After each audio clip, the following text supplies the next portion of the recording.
What I want to address today is a lady got a hold of us, and she so happens she's in England, but she's changing over to ride, and she wants to learn to ride Western.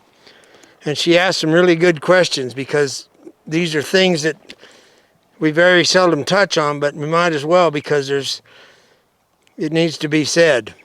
So I'm just going to get her deal out here. And the first thing she wanted to know was that if she could send me a video of her riding. Well, if you're thick-hided, feel free to send one. The second thing she wanted to know was that, she says, I've been told to ride a horse long and low so they can stretch over their top line. Okay, that's pretty much English talk. Now, once again, I have to tell you right off the bat, the way I ride and the YouTube that we have focuses on two people, trail riders and ranchers. Okay, that's what it's all about. I ain't going to tell you about the dark side, because I don't care. But my dear, what I want to explain to you is the term long and low is no longer in your vocabulary if you're going to ride Western.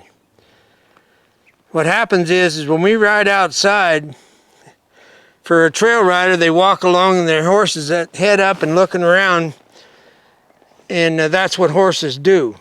Okay, we don't want their head on the ground. 99% of the people that trail ride are on a trail, so it's not like it's death-defying. The other thing is that when you're making a circle on a ranch, you trot in the kind of country where you can trot. Some places you can't do it, but I'm just telling you across the board. So what I want to watch, I'm going to show you in a little bit about trotting outside, and all you got to do is watch the head of the horse and understand that the horse needs to have his head up in the air to trot. And here's the big kicker I want you to understand, is that when people ride English in an arena, very seldom do they leave an arena. If they do go on a trail ride, they always have contact with their horses. And I know I'm going to get letters about that, but I don't care. The premise to riding English is contact. The premise to riding Western is to pitch in the rein when you're making a circle. The reason we do that is because then they can make it over their terrain that's not flat. Okay. If you have a horse in a flat arena and you're just loping, walk, trot, whatever you call that, around the flat arena, it isn't like they're going to fall in a gully because they're on flat ground. So that's where the long and low, I'm guessing, comes from, because that's the way English riders do it. What I'm telling you is there is no long and low in Western riding. So I'll show you that in a minute, and it'll just speak for itself.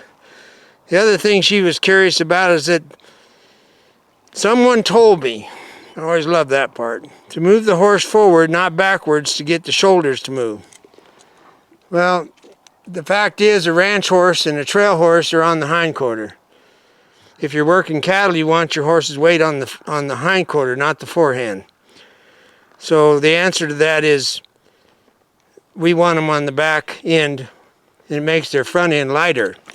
So if you're into math, if you've got 52% of the weight on the hindquarter and 48 on the forehand, it's going to work out pretty good for you. If it's the other way around, you're basically going to have to pull the horse to the left and the right, or whatever it is you want. So there again, in English riding, there's hardly ever a 90-degree turn. So I'm trying to help this lady understand the difference between English and Western. Now, the term self-carriage, she's got it backwards. She thought it was first, and then you get collection. The truth is, in making a horse that rides off a Western bridle, you get collection first and then self-carriage. Just do the logic of, okay, if a horse is long and low, meaning his head is way low and he's stretched down, his weight is going to be tipped more towards the forehand and less to the hindquarters. That's what I'm saying. The ratio is wrong. It's 52% on the hindquarter for us, and it's 50 to 60% on English riding because the head's down. Right. And people that ride in arenas, that's all there is to it. Now, I got to mention my friend Jackie in New Mexico. She got the opportunity to take some lessons from a dressage instructor, and I'm glad. I commend her. What it does is it teaches you to have a good seat. What she was bragging to me about was how that she rides with the slightest contact, is the word she used, because she knows how I feel about pitching the rein away. And she said, even with my little finger, I could bend his head. Well, the fact is, when you ride Western, Jackie, that's wonderful you're doing what you're doing. But if I need my horse to turn left, I put my leg on him because I ride one-handed. So you'll find that difference down the road. Now, folks, this long and low thing about riding, I do need to tell you that the difference between English and Western riding is that one of the reasons they do the long and low thing is because they say they want the horse to relax. Well, the fact is that they always have contact. So when they don't have contact anymore, the horse will put his head down, just like that. Okay, we don't ride with contact all the time unless we're stopped back up or turn around and work a cow. So our horses learn to carry themselves balanced, and that's why they're headed on the ground.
And remember, this whole thing about English Western, a lot of it is terms.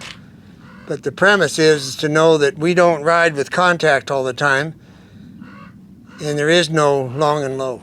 Okay, folks, got to catch you up on the latest.